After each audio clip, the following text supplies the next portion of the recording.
Hello, welcome back to Froggy Recreations. I'm Andy. Oh, Bob, you and your hat. I didn't even see that. Okay. He doesn't want to cooperate. Well, his hat doesn't want to cooperate. Okay. Anyway, I'm on today with a couple of different things. One is going to be a trick. The other one is a little, so I got this acrylic marker set from Art X a long time ago. I can't remember. I think somebody gave it to me. Or I don't remember. Anyway, it's been a long time. But they're acrylic-based paint markers. I'm trying to open it. And you can see there, I've already swatched them. But what I did was, I took them and I colored some of the like hole reinforcers. I made some colored ones of my own, just to, you know, share that that's an option. You can use watercolor, but I would be careful because, you know, this is not paper made for it, so it might not be as good of an idea. Then I wanted to share, so let me share my little trick first. So I like to save, let me open this. Should have done that already. Anyway. Okay, so the napkin, this is a 3-ply napkin. I didn't know that until I started going through it, but it's a beautiful napkin. I love that it's a continuous pattern, so it can be, you know, you don't really have to worry about any of the whateverings on it. But if you want to, because I save the backings, because I dye them and paint them and do different stuff to them to create like my own napkin, I guess. So a lot of people take tape and peel that off, which is, you know, whatever, that's completely your business. But I found another way. So these are kneadable erasers. They're used in sketching. For a lot of times they're used, there's a lot of things you can do with them, but they're kneadable erasers. So for like when you're drawing or sketching, if you need a particular shape of an eraser to make like a particular line or just a small area needs to be done, and you know, you can make it as precise as you want. Like you can make fine tips with it because it's kneadable. It's like putty, okay?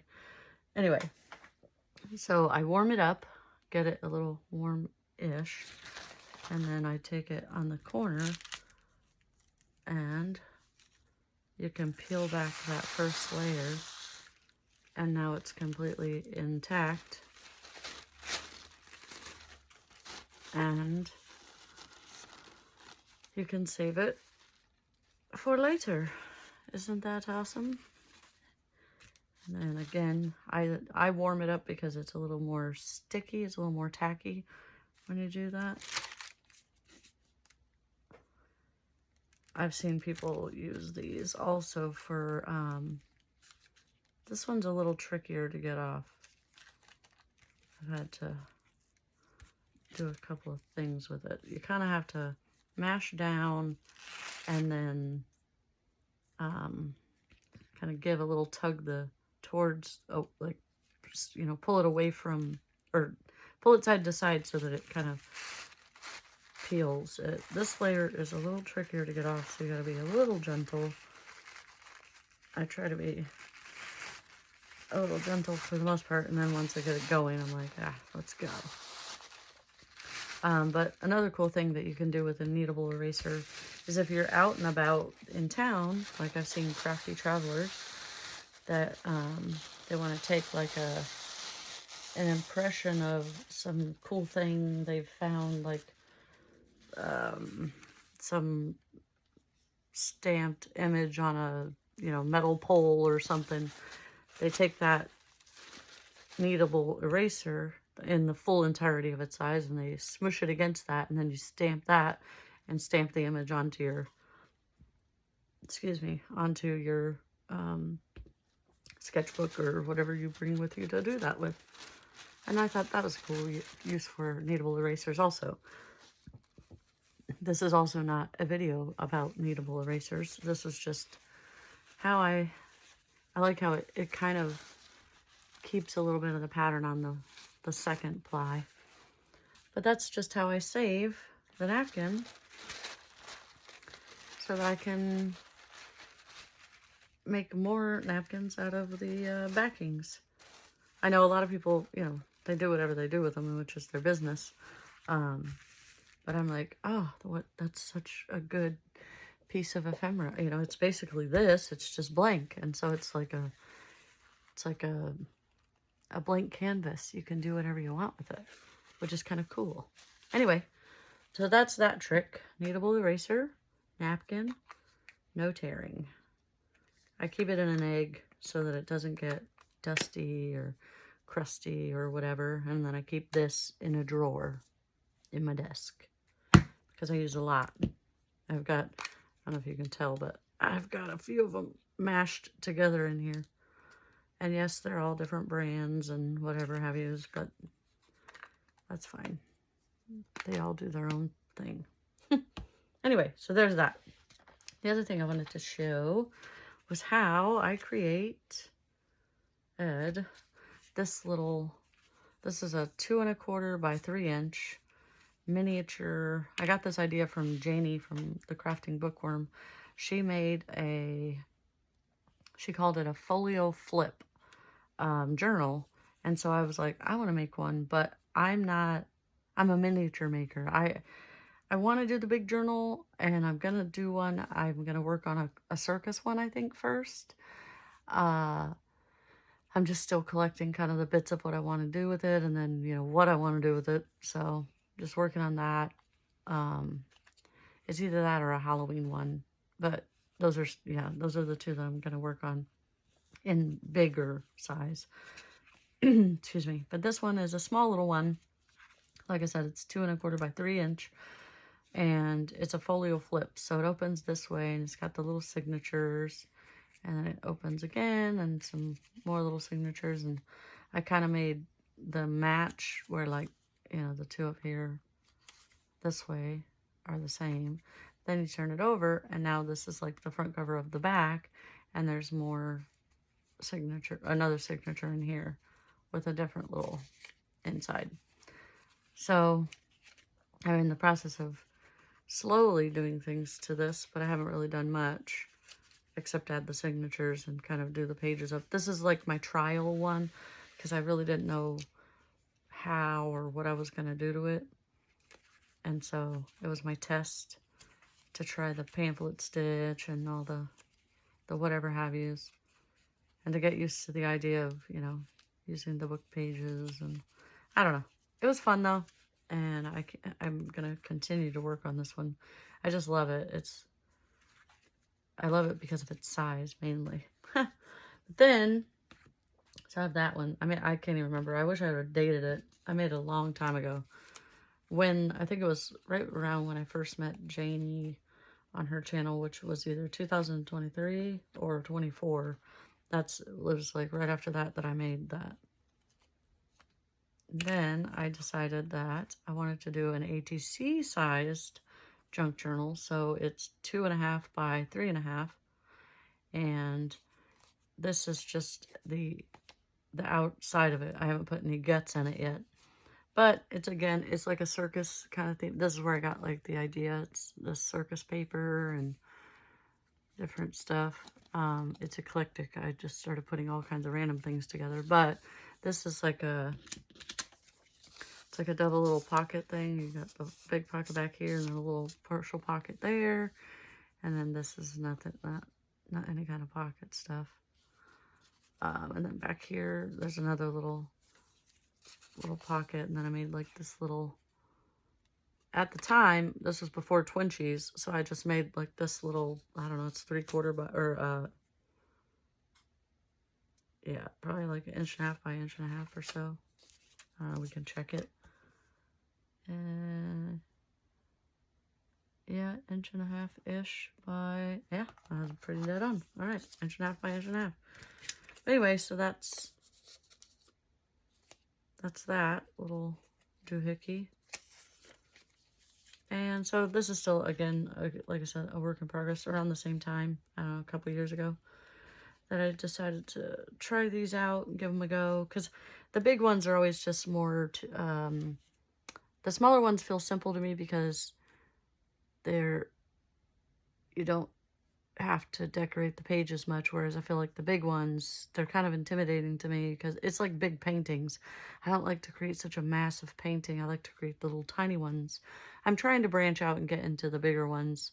But I know I'm not alone. I know that plenty of people that feel the same way where, you know, but then I know opposite people where they can't create the small ones. They have to create the big ones. So I just love that we all have our own little niche. So anyway, what I did was, when sharing this, I wanted to share how it gets constructed. Okay, so what you do is you cut 3, what did I do here? What are you? Get out of here. Yeah, 3. Why did I say the bits in between? Okay. Oh, I know what okay, I get it now. All right, so basically what you do is you're going to butt these all up, you know, like eventually to that way. So what you do, or what you can do, there's many options of doing this. You can do,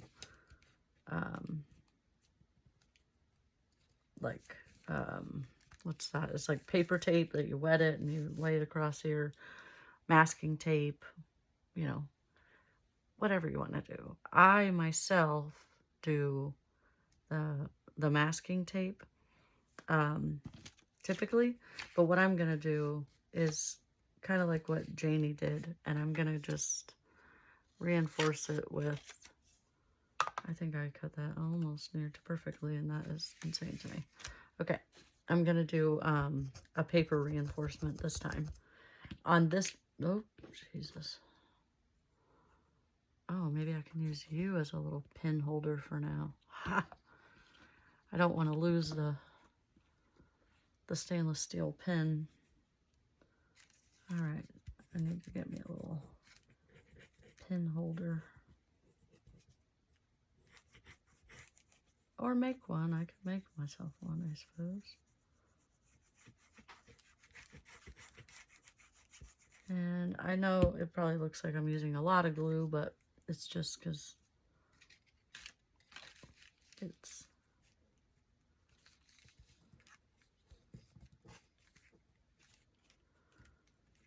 And see, I'm going to just do a little bit of, maybe a little bit of Scotch tape just to get it together there. Then we'll do this.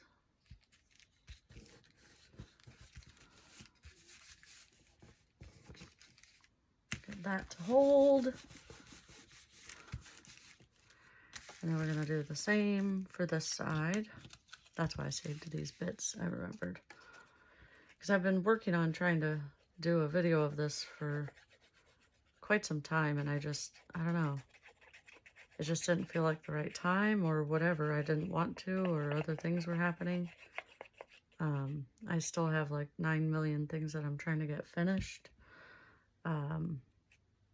But I thought, you know what? I can't always be doing all of those things. I want to do things I want to do too.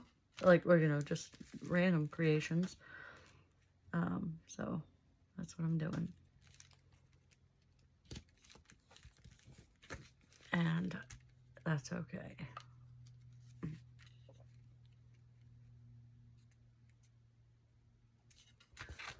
All right, so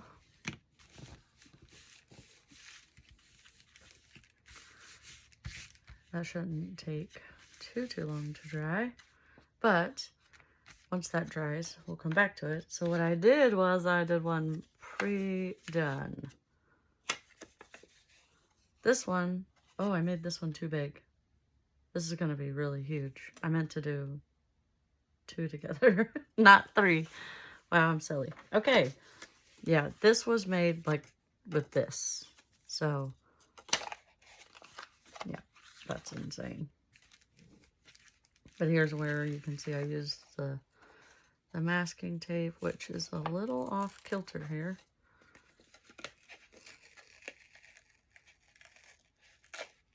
I guess not off kilter. There's a little bit. There's a gap. And we don't want any gaps. This one I'm going to leave. No, I'm not. I'm not going to make a thinner one. But this is made out of index cards. Each of these little doohickeys. So, an index card is a 3x5, or a standard one, is. And so, what I did was, I took them, I meant to show that, that was why I saved that other, anyways, whatever, I did it backwards, but that's fine. So what I did was, since they're 3 inches tall by 5 inches wide, I just folded them in half. I don't know what the heck I've done with my bone folder, but this works also. So then I take, you don't want to cut your folded side, you want to cut your open side.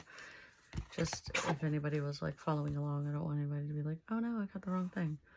So then you want to measure to 2 1/4.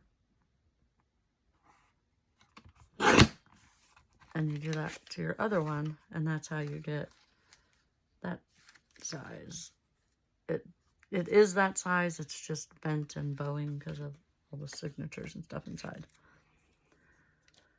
Okay, so once you get that all finished,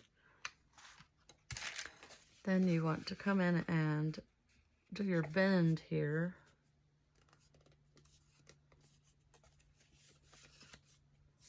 And then what I do, which everyone that knows me knows I do this, is I do the paper clip.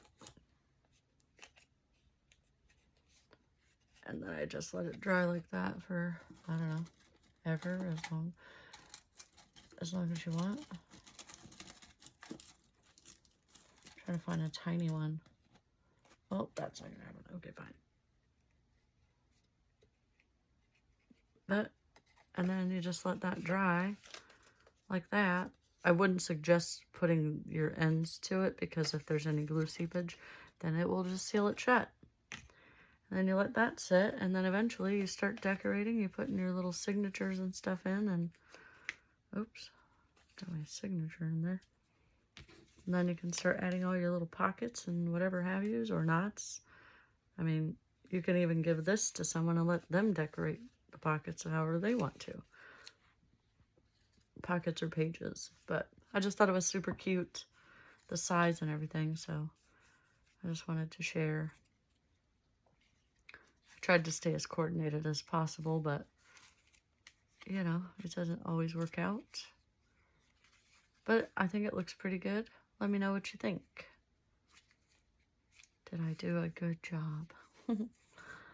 I don't need an atta-girl. If you don't like it, tell me that too. Tell me what I did wrong or what, you know, that's fine. This one should be good and dry, so we're just going to do our bends. Because you can hear it, it's already starting to do the crackle thing.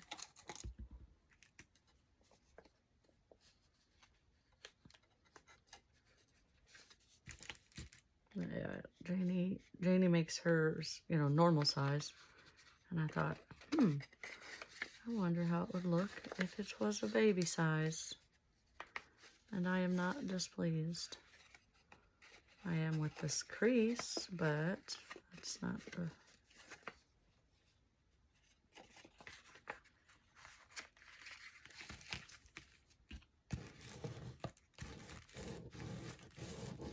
And then you can decorate it. So we'll have to come back to that version if I work on these again right now. You know, I'm all over the place, so. And then this one will be a wild, super extra double flippy jam. which is cool. I like that too. I made it cattywampus. Ugh. Well, you know, the beauty of creating things is that they're not always perfect, and that makes them perfect. So there you go. I think what I'm going to do is put this on the inside, because I feel like it takes away from the... Actually, just stick it in there, and then I don't even need the coffin clip. What about you? I'm just going to stick it on the inside.